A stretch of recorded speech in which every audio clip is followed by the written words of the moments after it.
Hello, my name is Mr. Tinkler. I'm a teacher in Newport. I've been teaching for 20 odd years and been teaching additional maths for 12 years. This is my 9th of 10 videos, so hopefully you've watched the previous 8 in the previous years. This is called Simultaneous Equations today. It's a very similar type of thing you would have done at GCSE maths with one little stretch.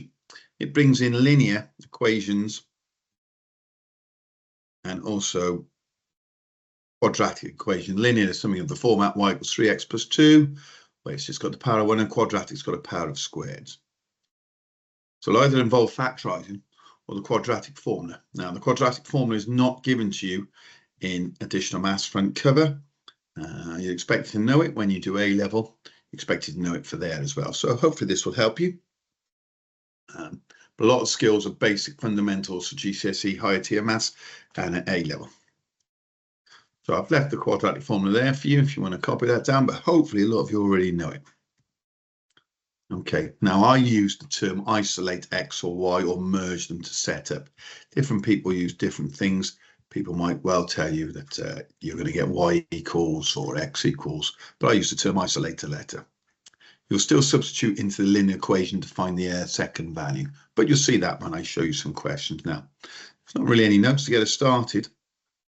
So you brush up on your factorising, which is a previous topic I've taught in this file, and quadratic formula again, I say you should be seeing soon.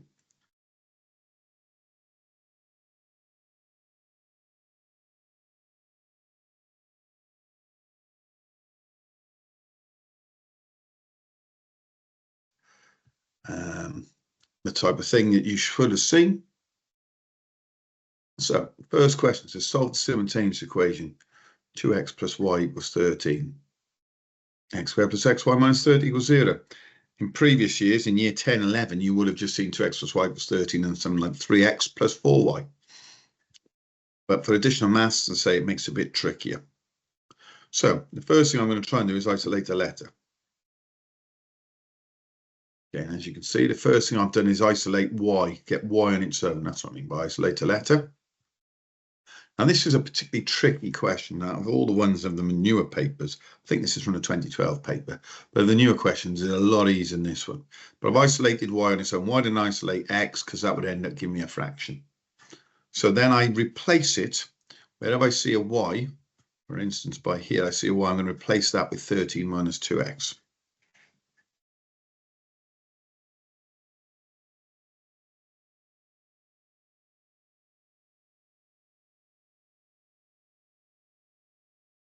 As shown by here, I've replaced x, this y has been replaced by 13 minus 2x.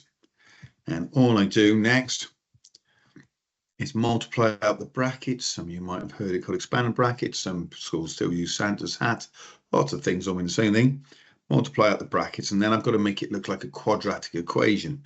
Now, you see the problem with this one, it starts with minus x squared. And some schools, centres might teach you how to factorise when it says minus x squared. I'm just starting with x squared. That's the way I've always factorised. So I've taken it to the other side.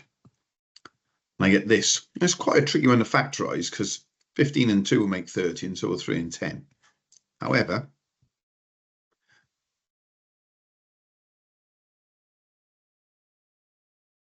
the only one that will actually work this time is 3 and 10, because minus 3 and minus 10 will give you plus 30.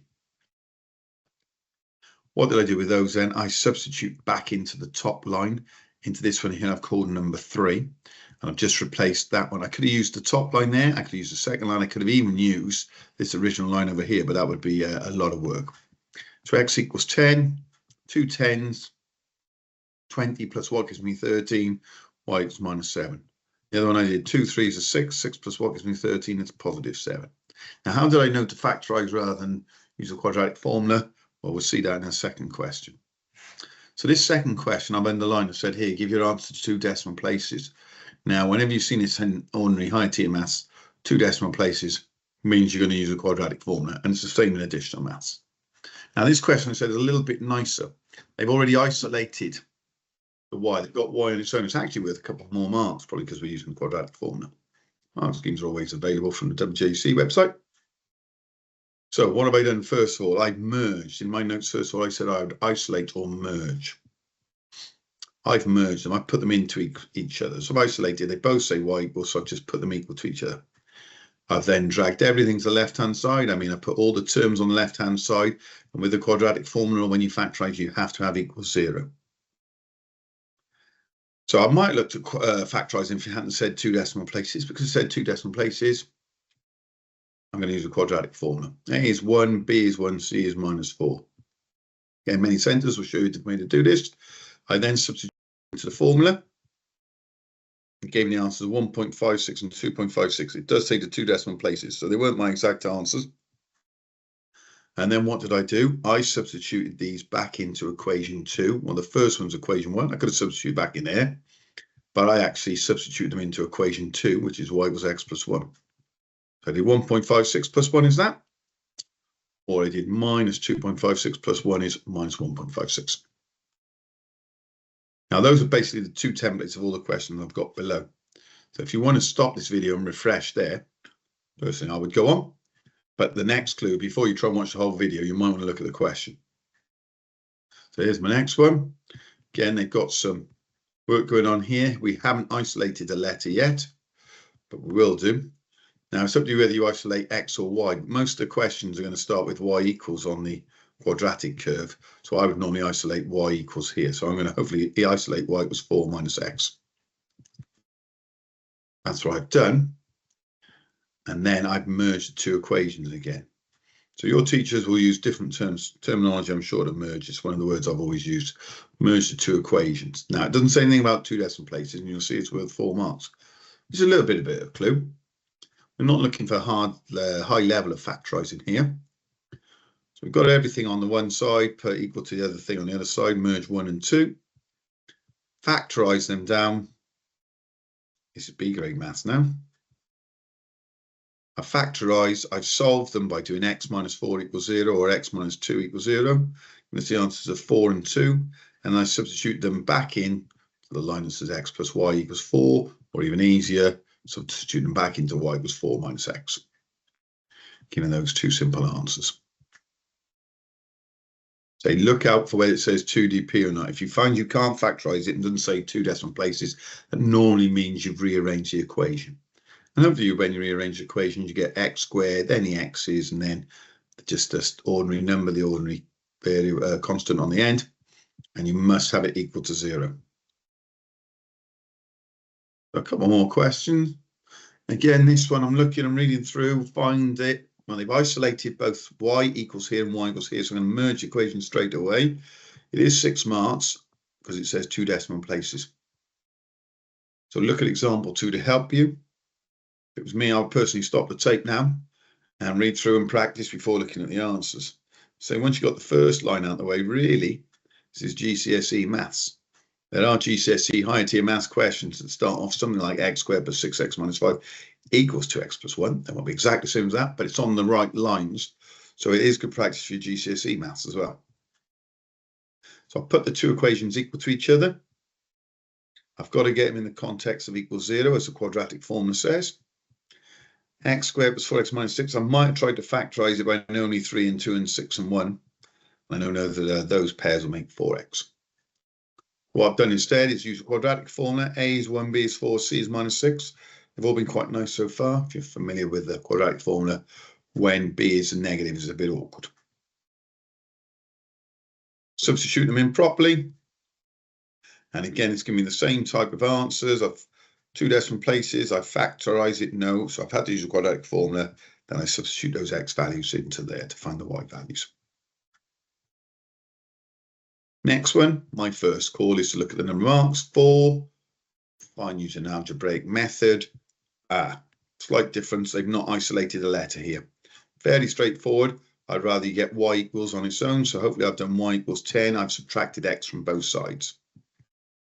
You can see this, I've subtracted x from both sides and I've merged what I call equation 1, which is the the quadratic, with equation 2, which is the linear. Merge those 2 together. No matter which side you put first, you can put the linear before the quadratic, wouldn't make any difference.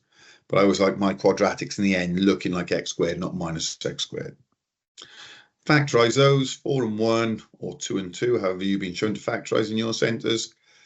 And then hopefully you will have done something like x equals 4 or x equals 1. If I was writing out fully, I would say x minus 4 equals 0 or x minus 1 equals 0. And again, where did I get the 6 from? I substituted 4 into here, up to the top, because I went 4 plus 6 is 10. Here I went 1 plus what makes 10? 9. Very straightforward maths. Simple for 4 marks. Now, I've written them down as coordinates as well, just in case there's uncertainty about the answers, but markers would be able to accept them in this format as well. Next one, getting pretty samey now, because there's only sort of 2 styles of questions out there at the moment. 2 decimal places, again, don't always be driven by exam marks, 6 marks though. 2 decimal places, isolate y equals isolated here, I've already done it for us. Okay, so I'm showing isolating here. I'm showing I've merged the 2 equations, put them equal to each other, I've got it equal to 0. A is 4, B is 5, and C is minus 2. Use the quadratic formula, substitute them in, as you can see here, and type that in one go in your calculator. You get 0.32 minus 0.04. Where did I get that from? I put 0.32 in there, times 3 times 0.32. Take away what it gave me those answers. Just make sure you always round it to 2 decimal places, please.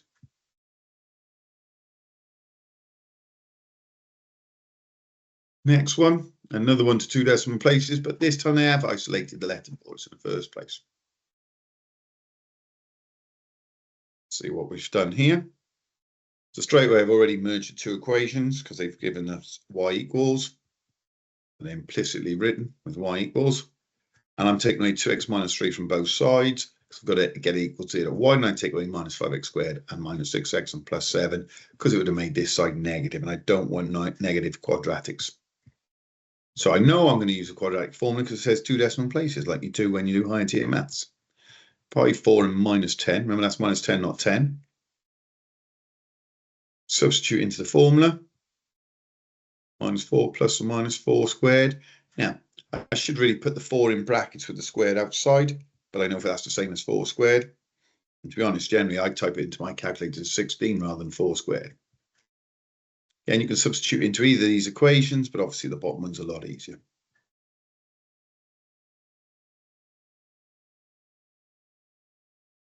Okay. Another one, 4 marks. Doesn't say anything about 2 decimal places. So not long before it'll be GCSE maths. They both say y equals. We've already isolated the letters, so we can merge straight away. And as you see, the level of factorising is pretty straightforward on the questions on these slides. And these go up to about 2019. So there are some newer papers, but I didn't want to use those because I'm sure your schools or centres will be using them to help you revise for the real exam in June this year. X squared minus 7x plus 12. 2 numbers are multiplied at 12, 3 and 4. They're both going to be minuses till they get to minus 7. The other thing when I mark them for my school is people do the x equals, but they do forget the y equals. Because once they get to factorising, they think that's it. They forget up above the y equals. So please don't forget to substitute them in. I've written in a format 4 and 9, 3 and 7, both those acceptable, or write them as coordinates there. It does say as coordinates. I would rather them written like that. But the top line, according to the mark scheme, is okay. And that's my end of my presentation there of questions. Hopefully you'll find them quite useful. There's plenty of other questions available on the WJC website. And I say the newer papers as well. It's pretty straightforward and it's a good topic. I always like this topic. I think it's a good one to do. And it's good practice for when you do your A-level maths as well. Hopefully that helps. And I'm signing out now. And remember, I've done previous 8 videos that will help you as well. Thanks a lot. Bye.